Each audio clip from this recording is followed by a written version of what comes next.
So my story is about taking a complex material, and there'll be liquid crystalline solids, and performing some optimization on them, which I believe increasingly is absolutely essential to their functioning as sophisticated materials.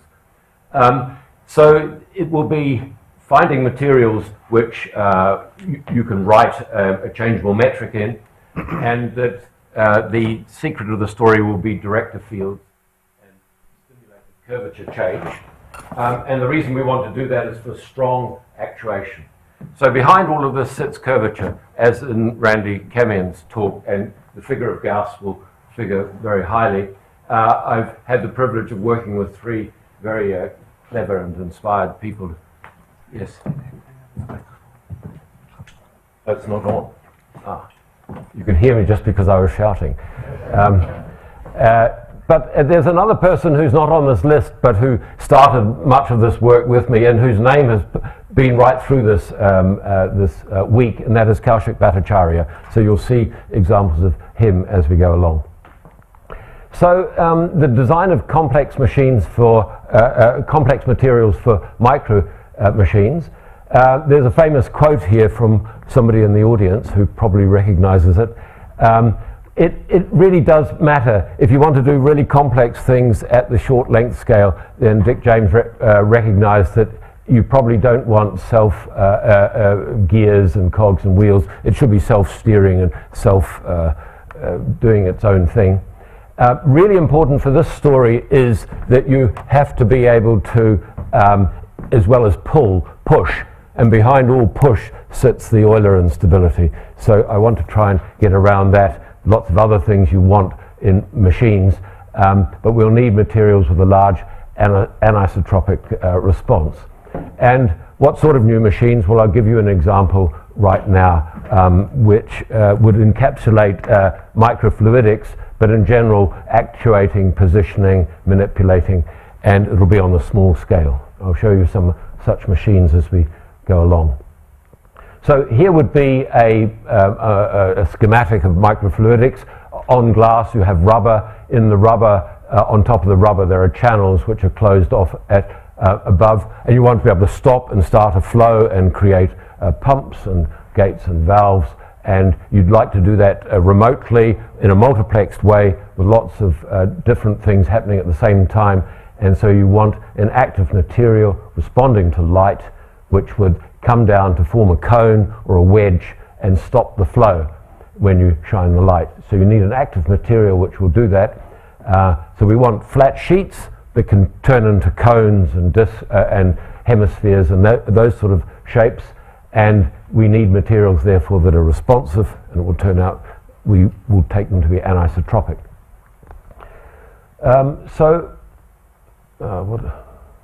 What is happening? The materials I'll take are complex. They're liquid crystals we've heard about all week. These will be polymers. So here's the rods that make the liquid crystals. Here are the spacers that give it flexibility. It's replicated n times to give us long chains. And so the rods have the effect of aligning the chains.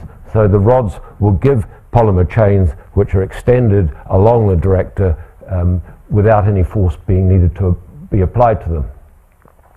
And classical rubber is a system where we have lots of chains linked together. I'll show you. And elongation of the chains is resisted because they go to a lower entropy state. In these systems, we get naturally elongated chains. So it suggests a route to make a pneumatic solid where we'll get natural elongations rather than having to impose to get elongations. And here is an example of this. So we're talking about a block of rubber, 1 by 1 by 1, of chains which are linked together, and they will be anisotropic because in the background these guys are acting. But I've suppressed them so we can see the connections that make the solid.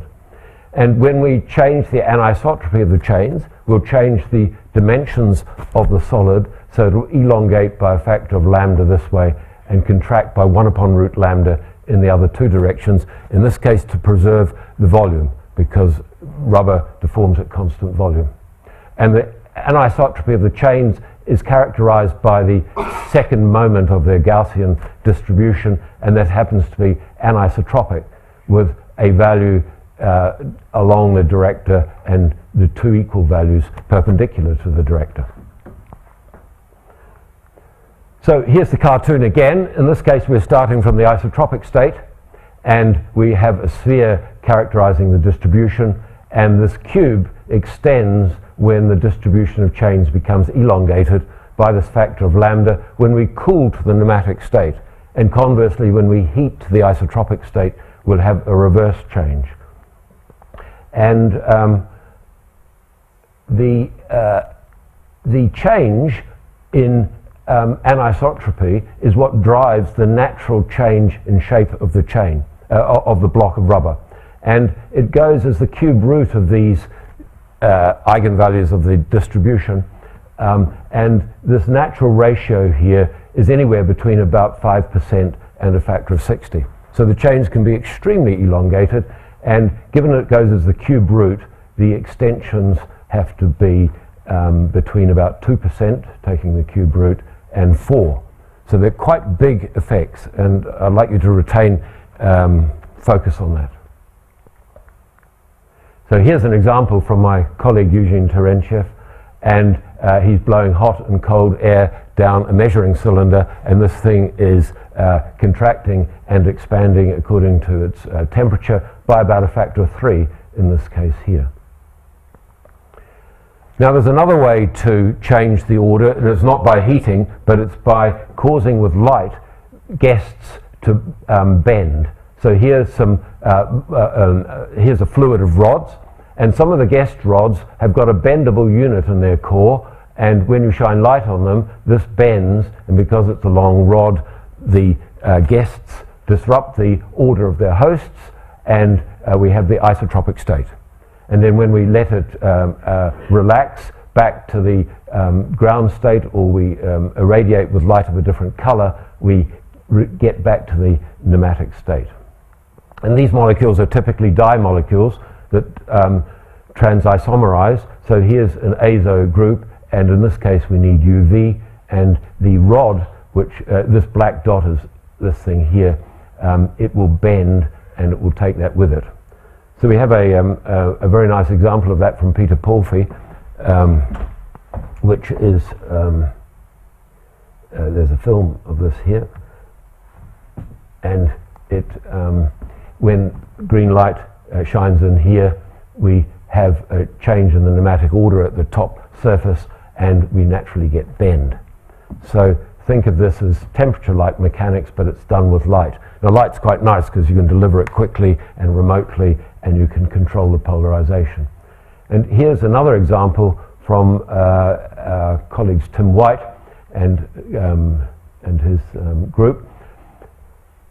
And you see the light striking the cantilever here, and it reacts extremely quickly at a couple of hundred hertz, the frequency of which is determined by the length of the beam above the, or cantilever above where the light beam strikes here. So it's very, very quick. So let me now add the complexity of the design in. And the complexity of the design is to take what's already a complex material at the molecular scale and add complexity to the ordering, so that instead of having a uniform system which can lift a little weight, we have something that will be able to push as well. So we have the deformation gradient tensor. This is the target state, this is the reference state, and in this case we're talking about our lambda, which is defining the spontaneous changes of the system when we go from the isotropic to the nematic state, shall we say. And the deformation gradient tensor, well, if we're interested in the length, the square of the length, I just square this object here, which is the change of the element dr naught, and we're interested in the square. So we have the combination of these two, which is simply the metric tensor for this body. And if we vary the metric tensor, then we will get, if we spatially vary the metric tensor, we will get curvature. And curvature is what we're after, because curvature is this new design element, if you like. So I showed you before the Euler instability. So we can pull on a rod, but we can't push on it because it will bend. So I've actually brought some demonstrations with me, and as Randy Camion recognized instantly once, they come from a box from the Hotel Sacher in Vienna, which formerly had a very nice cake in it. And what am I looking for? Oh, simply a spoon, which is not from the Hotel Sacher. Oh, I've overdone that one before. I can bend the handle of a spoon pretty easily. That's quite straightforward, but I am going to concentrate on the cup of the spoon in a moment. So benders are easy, and there are no slender pushers. And where is my remote control? So at this point I'd like to just reiterate, we're dealing with rubber, and rubber is not like a crystal of a metal. Rubber is capable of large deformations, and there must be some of you perhaps in the audience who haven't seen me stretch a piece of rubber. There are a lot who have seen it, and they're undoubtedly very bored, but Peter thought that they could never see it too often, so let me invite Peter to come up. So we'll hold this side to the audience because there are some points to be made on this side. The first is that rubber, you can see this bit of rubber is about a bit over 1 meter long. You're going to hold it firmly, aren't you? Yes, do so soon. Here's a square, and you can see that it's increasing its area enormously, this piece of rubber, and it's getting fainter and fainter, the piece, the bit that I've coloured in. And the other thing to notice is that it's about the strength of human muscle, so it's about 10 to the 5, 10 to the 6, it's modulus. This room is simply not big enough. We could continue stretching it enormously further than this, so we're at least at a factor of 10. So it's very soft, it's at room temperature, and when I let it go, it will be very cold, because it's a heat pump, it's an entropy pump, and it's indeed cold. Very good, thank you. Peter's an old friend, so I can let it go rather than doing it the other way. Okay, oh, here's my... So, just keep that in mind. It's at constant volume, and it's got an interesting response. Well, as I said, it's curvature that sits behind all of this, and curvature you see, for instance, even if you take a beam like this, if you curve it, you will see that below the neutral plane it compresses this way, so it has to expand transversely and inversely above the neutral plane, and so it's got to form a saddle. And so, and you can see that with perspex strips as well. It's a good way of measuring the Poisson ratio for a non-trivial material other than rubber. So the question you might ask is, why do you not see that everywhere? Why is there not anticlasticity at long scales? And the reason for that is that you want to, if you have curvature and you attempt to change it, then you pay for that with stretch. And Randy Camion had the formulation of Gauss's law with that. So an example of that I've brought along as well, and that is a builder's tape measure. And a builder's tape measure has got one curvature, but it's not got Gaussian curvature, it's got bend. And if I take this and attempt to bend this tape measure, then it's going to have lots of material far from the neutral plane. You can see the neutral plane would go through here, and so it doesn't do it. It actually avoids it by having losing the curvature this way at the end and replacing it with curvature that way.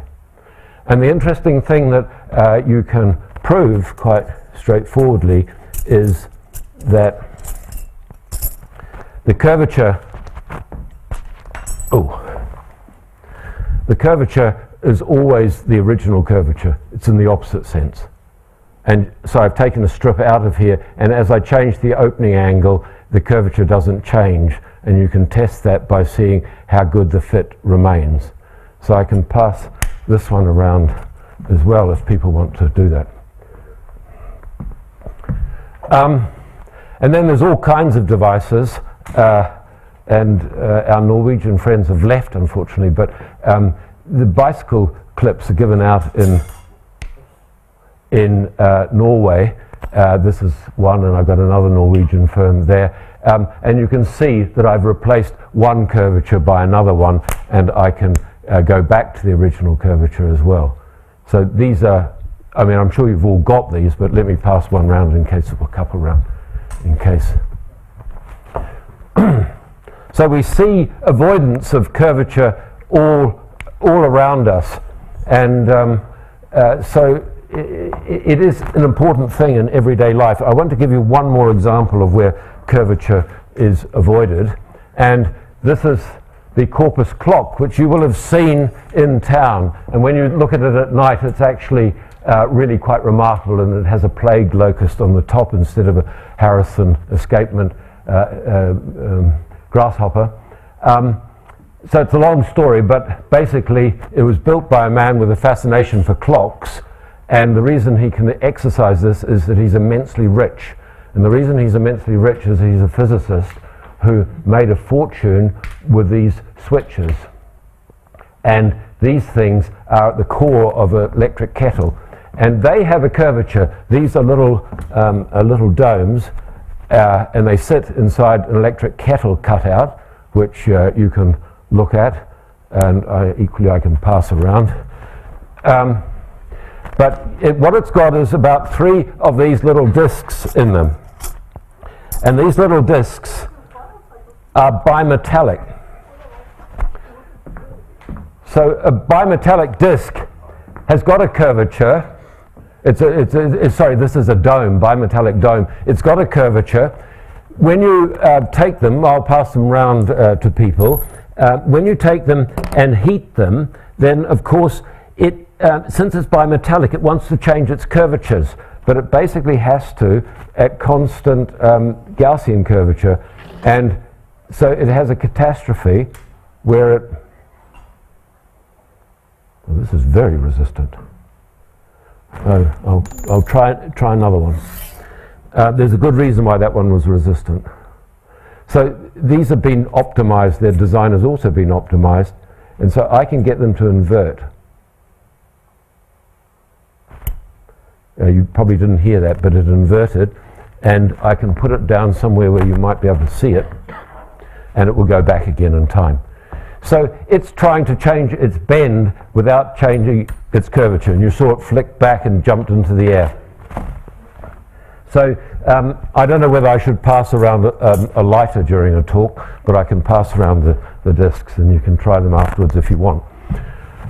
Right,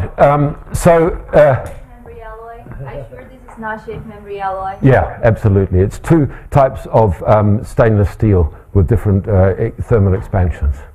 You would like it to be, I'm sure. Right. Okay. So anyhow, why did he get so rich? Well, he makes 1 million kettles a week and has done so for 30 years. So you can do the arithmetic and work out what he must be worth. So, okay. And so the basic idea is we want to go beyond bend and get Gaussian curvature. If we develop Gaussian curvature and you get in the way of it, it's going to be very strong. And the reason is that if you try and bend this, you can't make any impression on it, even though it's much thinner than the handle that I can easily bend. And that's because bending something with Gaussian curvature is very expensive. Okay, so what about cones? Well, cones are officially flat because they've got straight generators. So I can generate a cone with straight lines, and then there is no curvature, and that is officially right. And so here you can see I've got a disc with a cut. I'll make it into a cone, and the geodesics that form this triangle on this side remain geodesics. I'm not doing any magic with this paper, and so this remains a triangle, the angles of which add up to 180 degrees. But if I redo the experiment with a triangle that is punctured by the tip, then it's quite clear to you, I'm sure, that as I make this triangle, remake this triangle, the angles are certainly not, it's not going very well today. There we go, I've made a triangle. The angles of that triangle are definitely not adding up to 180 degrees because it's punctured by the tip, and the tip has got localized Gaussian curvature. So we can look at the ratio on a cone of the radius to the circumference, and it is no longer 2 pi. And there's localized Gaussian curvature here, which is 2 pi into 1 minus sine phi, which is a measure of the angular deficit at the apex that we saw in Randy's talk many times. So let me summarize the properties of the materials that we're going to do this with. It changes its length by a factor of lambda along, changes its length by a factor of lambda along the director, lambda parallel this way and lambda perpendicular that way. It can be between, it's about 10% or so in glasses, and can be up to a factor of 4 in rubber. And that when we have a light or heat-induced elongation one way, there will be a contraction the other way by a lambda perpendicular, which is related to lambda parallel by an optothermal Poisson ratio. So not one from imposed extensions, but one which is spontaneous. And that the deformation gradient tensor is simply characterized by lambda parallel along n and lambda perpendicular. So it can be written in this compact way. And likewise, the metric tensor can be written by just taking the square of this simple expression, and I've dropped the parallel along on this guy here, and this is just related by opto-Poisson to this one. And this is what we have perpendicularly. So this is the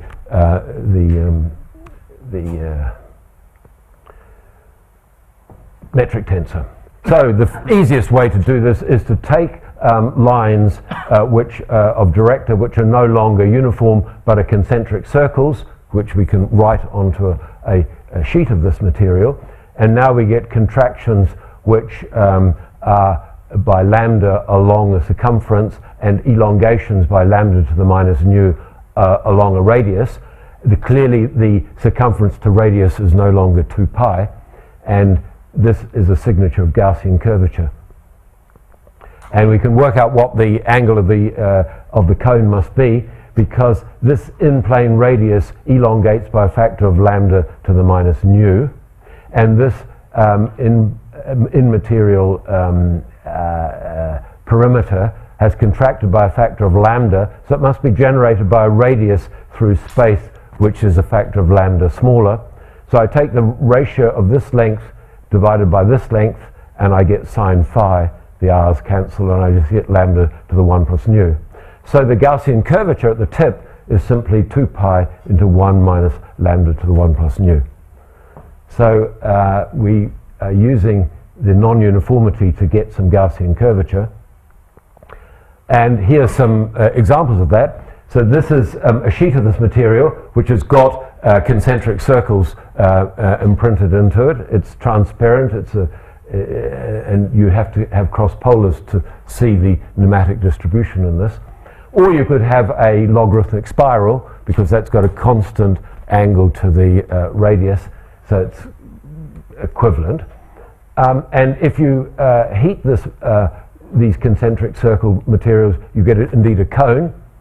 And if you took a radial one and heated that, then you would get what we call an anticone, where there's too much perimeter for the amount of radius. So it's the opposite sense.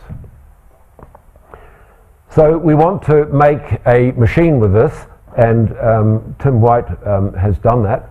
So let me show you.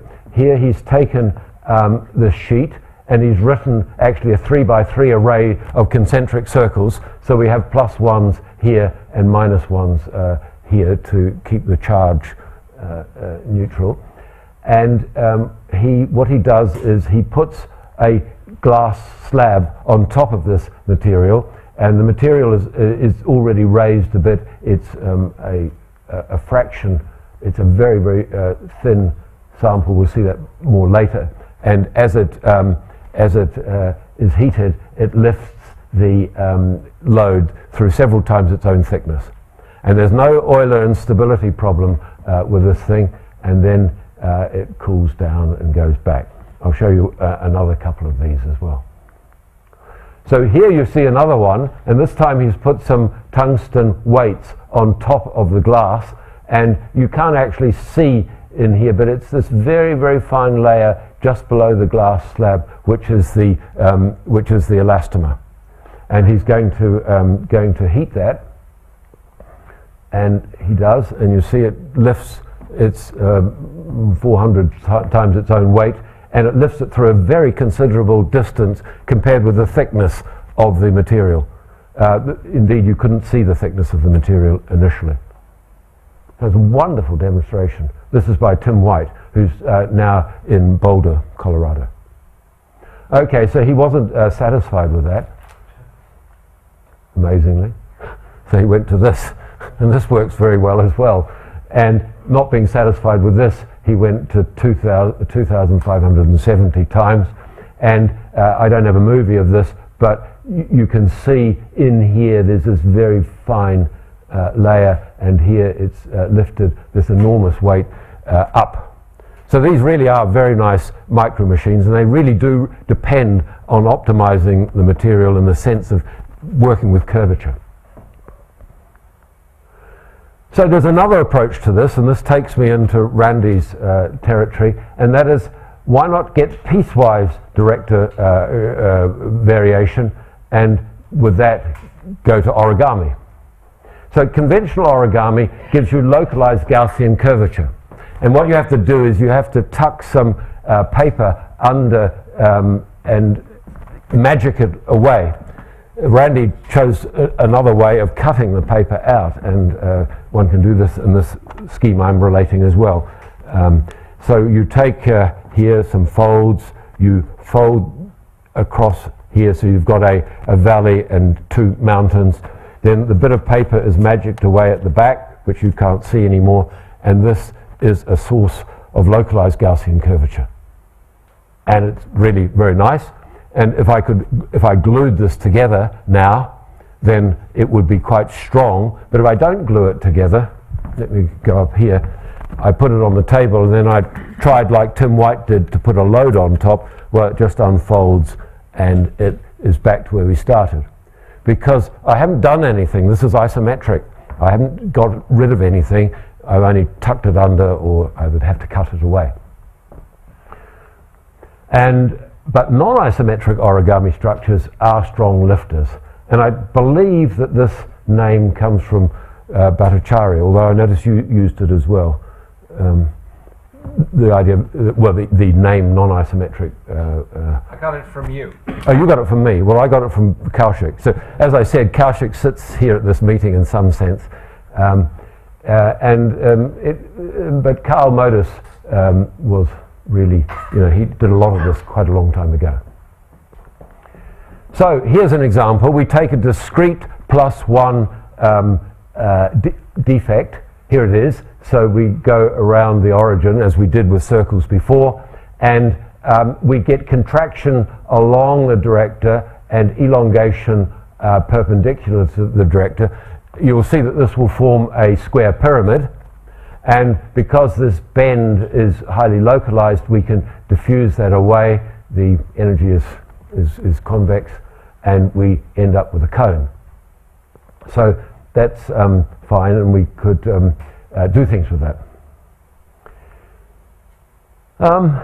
Other straight, these lines here clearly remain geodesics, but other lines, just take an ordinary oblique line, they don't remain geodesics at all. And so to that end, this demonstration that I gave is entirely bogus. It's quite misleading, because you know, I've done it on paper, which is isometric, and these lines, whatever angle they are, they remain geodesics. But if you're talking about a system which becomes a cone because it's contracting, then it's important you convect these lines around as the system is deforming. So don't take this very seriously. It's quite misleading. And another important remark is that there's a grammar for these discrete patterns. So they've got to respect rank 1 connectedness. If things on different sides of these lines deform in different ways, then they will tear each other apart. And so you see this most, there's a vocabulary of 6 elements that we considered, Kaushik considers more. But you can see it most beautifully on this, that unless these lines meet this divider at the same angle, as they deform, there'll be a difference and they will tear themselves apart. So that's awfully important.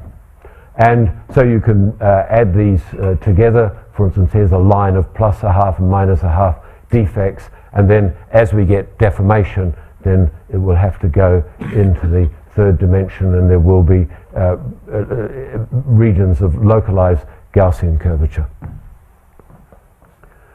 Right, let me now return and conclude with the problems where I'm not taking a piecewise continuous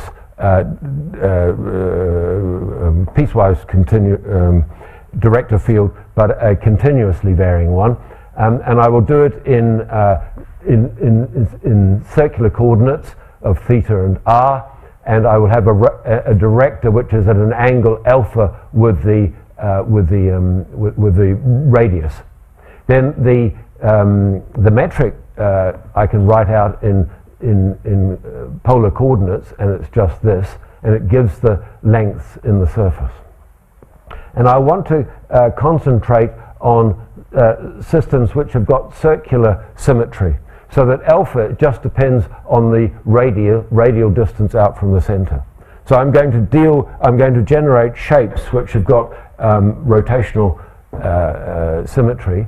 But as you heard, there's many more ambitious things you can do if you want to tune these this Gaussian curvature to get any shape. And that's something for the future, and something that Randy and Aroni have been working on. So the Gaussian curvature, if you say that the variations, spatial variations all through alpha, is just this. So it depends on the derivatives of alpha with r.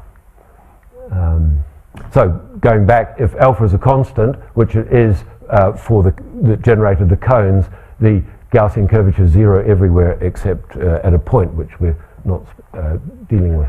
So here's the general situation. Just concentrate on the red for the moment. We have a director spiral which goes out, so it's got an alpha of r, which so it may vary with distance away from the origin.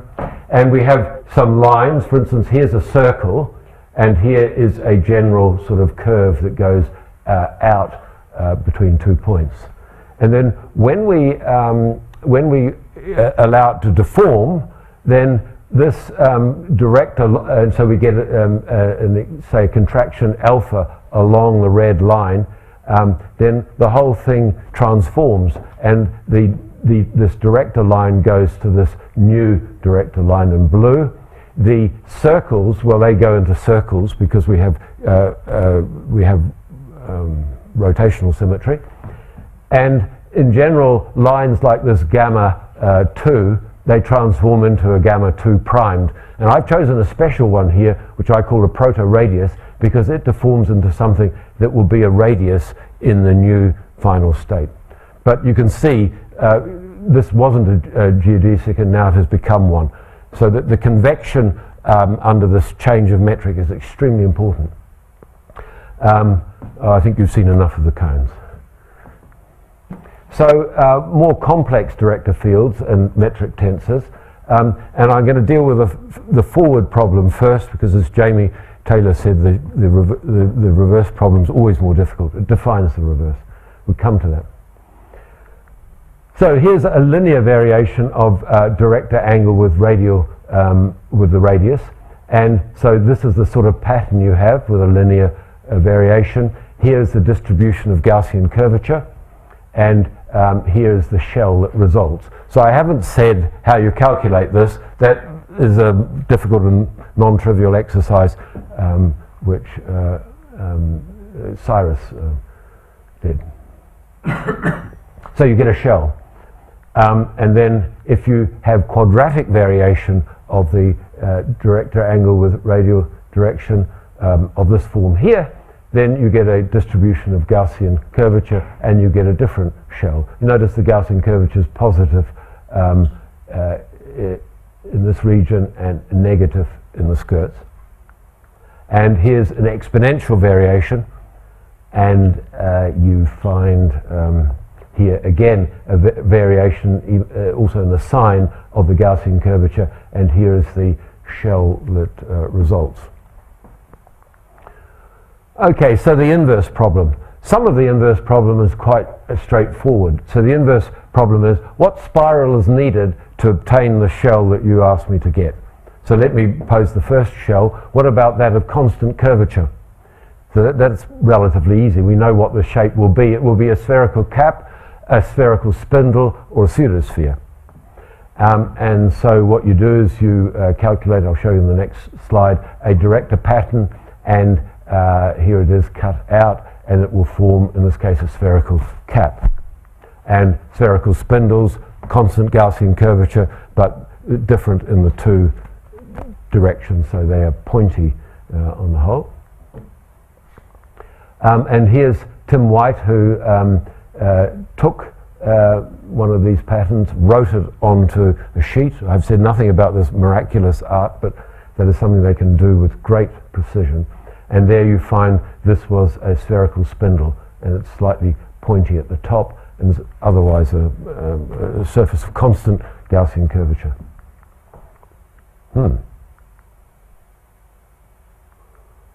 That's not good. Well, let me tell you what was on this blank sheet. I don't know how this has happened. What was on this blank sheet? Well, first of all, there was an example which showed you what the that's really most disappointing. You can take this equation and just solve it where k is a constant. And the solutions to that equation are the inverse cosine of a constant plus r squared plus 1 upon r squared. And you take the 1 upon r squared term if you have cut the center of the disk out, otherwise you better not take that. And so that solution is what I was, so a very simple equation to solve. That was on that blank slide. What else was on the blank slide? Well, on the blank slide was also the statement that in general, if you go away from this simple case, it's a very difficult problem. And you end up with an integral equation, which is quite difficult to solve, but there's a very well constructed framework for getting the integral equation for this alpha, if you give me a shape. And then there was the remark, two remarks, that this integral equation is analytically soluble for the cases of catenoids and paraboloids. Paraboloids are quite nice because they have special properties of reflecting light and so on. Catenoid is quite nice because it's a shape that supports its own weight very well. So that was on this blank slide, for which I apologize. So let me summarize. Well, I've said all of these things here, I hope, and let me say what the future might hold. You can actually calculate that for certain radii of these disks, which become shells, there's an unchanging radius which allows you to anchor onto a passive substrate. And that means that you can, they can be strong and that they don't slide around and so on. You do want to anchor them. But that anchoring is only for a given target deformation. And it will snap into that as you go. And snapping is often quite useful. And there are applications we hope more and more in actuation, microfluidics. Adaptive aeronautics was of special interest to Tim White when he was in the US Air Force. And then, of course, the big future to design in one of the two bends, as well as the Gaussian curvature, so that you can aim for more general surfaces than the limited families that I've shown you. And with that, I'll conclude. Thank you for your attention.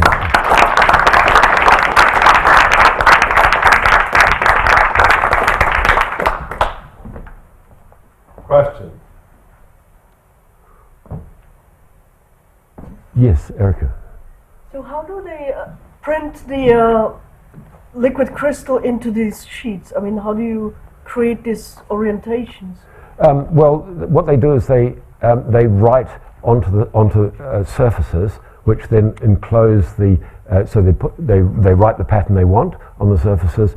They put the two surfaces with high precision using techniques from microprocessor fabrication, masks and so on top of each other, then infuse the liquid in. It adopts the right director conformation, and then they cross-link it. So it becomes a solid, and then you take the plates off. I make it sound easy. It's not. Well, it's easy once you know how. They can make anything now. Oddly enough, they could do that before we met them. They used to do that in order to make very sophisticated wave plates, and they would have liquid crystal defects of order 60 with huge patterns, and then they used anisotropic materials, liquid crystals typically, which they fixed, and then these acted as wave plates to produce very sophisticated polarizations of light. And I gave a talk like this once proposing this, and sitting in the audience with two guys who said, "Oh, we've got them." Yeah. So maybe you don't want rank 1 connectivity, right? Because maybe you want to have grippers, right? You want to have Grippers. If you had a small mismatch, you would get ripples on the surface, right? So you get something smooth, but they always want to pick up eggs. I don't know why, but you have to pick up an egg, right? That's very clever.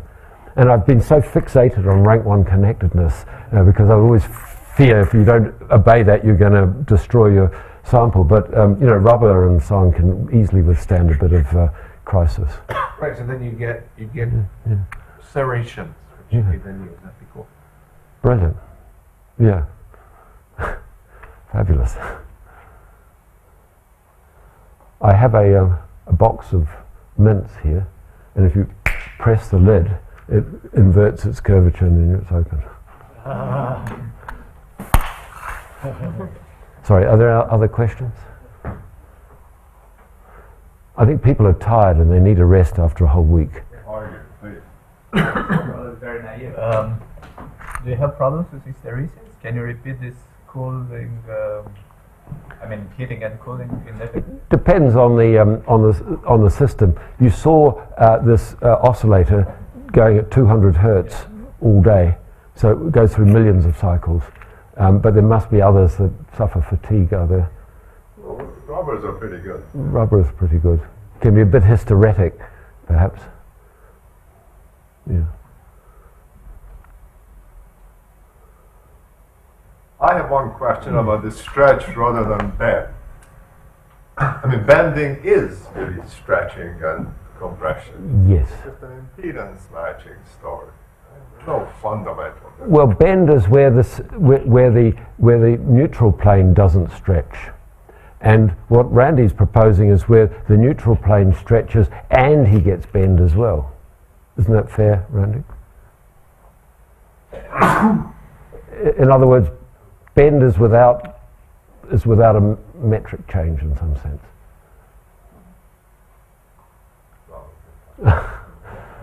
All right, let's thank Mark once again.